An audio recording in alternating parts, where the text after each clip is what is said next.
Special needs families need a congregation to welcome them when they walk in the door.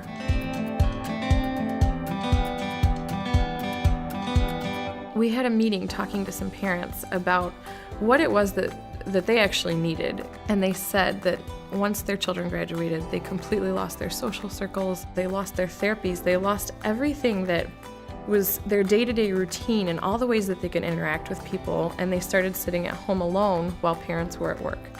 We started a weekday ministry where adults could come and socialize.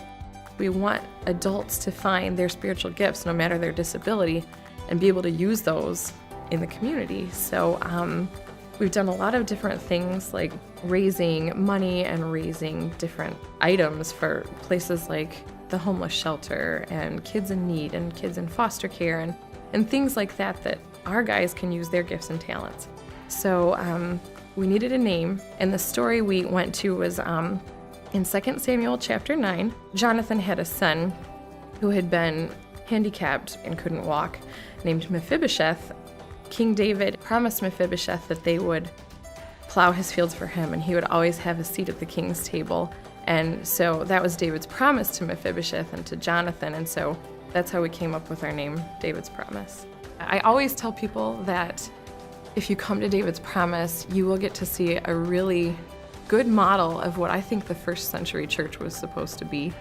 And one example I think of is we had a gentleman and his mom join us a couple years ago. And his mom shared with me that his dad had just passed away, and it was just the two of them. Just like our group always does, they came in and everybody hugged him and said, "Oh, we're so glad you're here," and stuff. And afterward, after our 2.5-hour program, I came up to him and I said, "Do you think that you guys would like to come back?" And he said, "We haven't had very much family,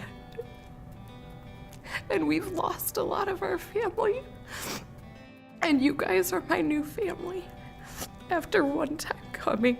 And I just thought, this is what church is supposed to be, and this is what our faith is supposed to be. I just thought, we've put in, as volunteers and staff, so much time into hoping we can make these connections and everything, and they don't need us for these connections.